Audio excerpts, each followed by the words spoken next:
Hey everybody, it's Jason Blaha here, and today I want to talk to you guys a little bit about what causes inflammation and tendonitis here in the elbow down at the lower tricep extension. So let me put on my +5 out of weaponsmithing, work on skilling up my crafting a little bit. Let's talk about this. And this is a point I touched upon briefly in my Novice 5x5 update, the thing I did yesterday on that, to where I kind of discussed what changes I would make to the program. And one of them was a change in the program to help prevent this from happening. And so let's go into this a little bit. And it's important that we look at this one because there are a lot of YouTubers out there who teach training methods who have this problem. They don't seem to know what to do about it. So what do they do? What do? They do stuff like skip their lockout on presses because they think that's contributing when that actually doesn't. That doesn't hurt your elbow joints in any way. In fact, it can be quite the opposite. They use sleeves. They'll put sleeves on their elbows to try to keep them warm.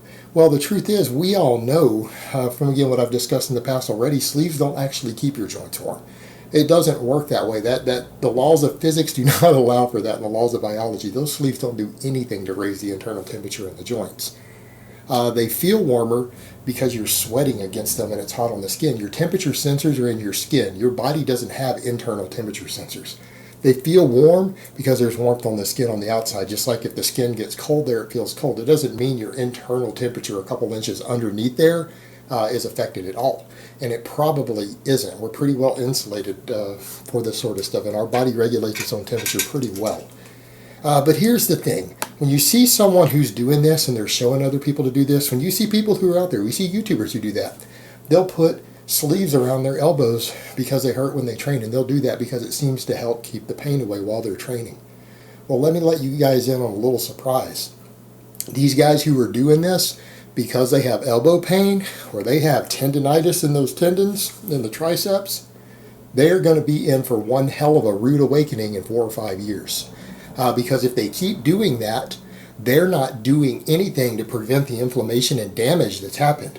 They're continuing to do the exact same stuff that hurt them and is causing the damage, but because those sleeves can cut the circulation off a little bit, they don't feel it while they're training.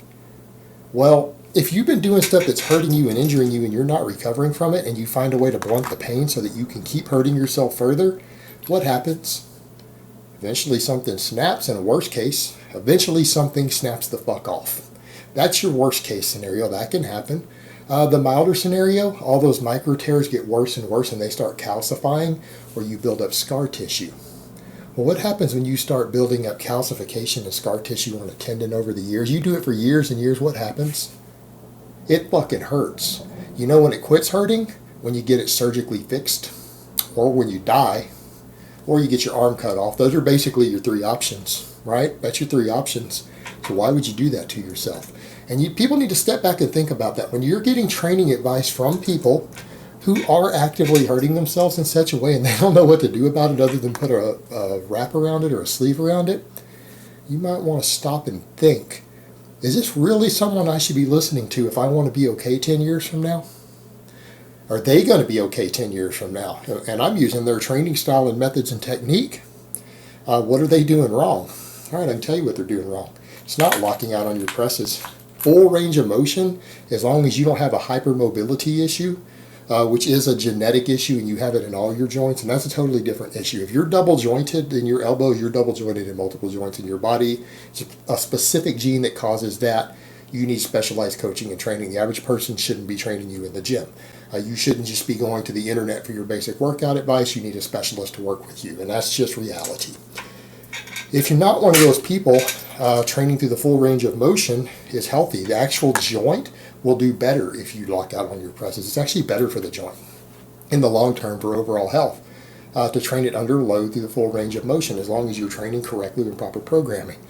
It's usually excessive isolation movements on the triceps, and more importantly, isolation movements done incorrectly that cause that pain there. And here's the thing, bodybuilders have a really bad habit of this no pain, no gain. So they tend to do things because it hurts in an area they assume is working it better. That's not always the case. That's the same reason guys turn their pinky up when they do lateral raises. Basic biomechanics, that causes damage to the joint.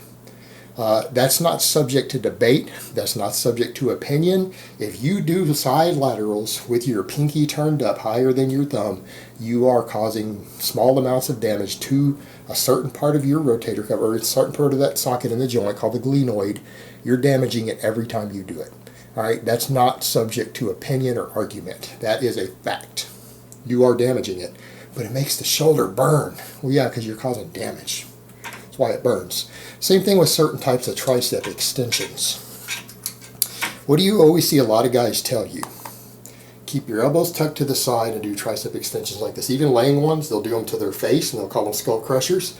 Elbows tucked in. Same thing when they do ropes. That causes inflammation of the tendons. Yeah, it burns because you're hurting yourself. Burns because you're hurting yourself. You're rubbing that tendon under the heaviest load. If you look at the angles involved, you're putting the heaviest load on there where the tendon crosses across the bone down here, down there at the bottom. And if you do them behind your head, you'll notice that that goes away. And here's the interesting thing. When you do them in this manner to where it goes behind the head with the elbows out a little bit, it works the long head more. Down here, the long head's the hardest part of the tricep for most people to get to grow. Presses, most presses, particularly chest presses of any type, they tend to work the lateral and medial head more. Not saying the long head doesn't get worked, but it does get worked less. When there's shoulder extension involved, it works the long head more. So if anything, you would think most people who want to isolate their triceps would be like, hey, maybe I should be focusing on the head of the tricep that's actually the hardest head to get to grow. It's also the biggest head, by the way. The long head actually has more muscle fibers in it, so it has the most growth potential out of the three heads, but it gets worked the least out of the three heads from pressing. So in a real world where people were trying to balance something out, you would think they would want to do isolation movements to bring up a weak point, right? That's why you would generally isolate a muscle. Common sense. You isolate a muscle because some aspect of that muscle, some performance element or some head of that muscle is not getting enough work with your other stuff, right? That's why you isolate it, because it just needs to be trained differently and better because it's not getting the stimulation you want. But people go in instead, they find a way to do it that's dominant for the other two heads that get the most work all the time. Why? Are you not pressing very much? But they do that, and people tell them to do that when what they're actually doing, the people who do that, that's why their elbow hurts. That's the number one cause of it. Of people I see who train, they do a bunch of tricep isolation movements where they bring the weight to their face and keep those elbows tucked in like this, instead of flaring them out and bringing it behind their head. Now, you really think doing it the other way works the tricep less? Hell no. The tricep's the primary mover, and you're getting the long head more involved. The head that really, for most people, needs more work.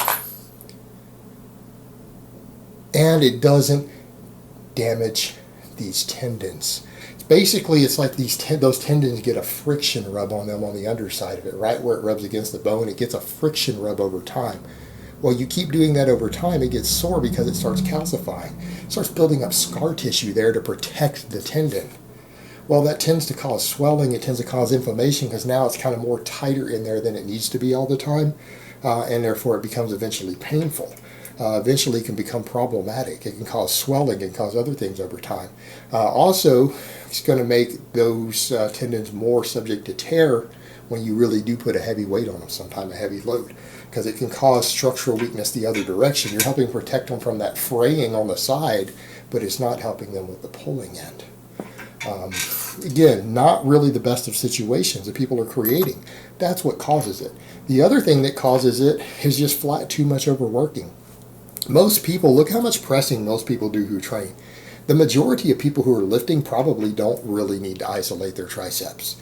All right, I understand for certain people who are in serious bodybuilding. I understand for certain types of powerlifting, like equipped powerlifting, having as much tricep mass and strength as possible, needs to be there. But for the average lifter, if you're pressing regularly with enough volume, your triceps are probably getting more than enough work.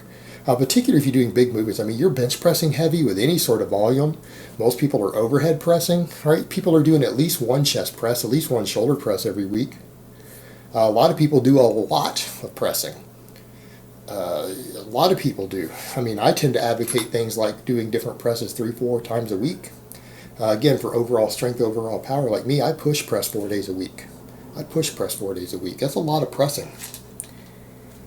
So when you start looking at it between various chest presses, dips, overhead pressing, most people's triceps are getting a lot of work, and particularly if you're focusing on one of those. If you're really focusing on your bench or your overhead press as a major exercise that you're putting a lot of effort into, your triceps are getting a lot of stimulation.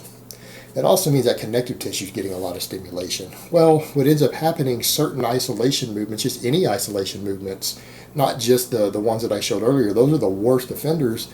But in general, because you're doing so much pressing most of the time in most programs, coming in and doing additional tricep work at all for a lot of people, not everyone, but for a lot of people can really start to cause some overuse of those tendons down there. Also, even if you're doing the safer variations of the exercise, that can cause inflammation.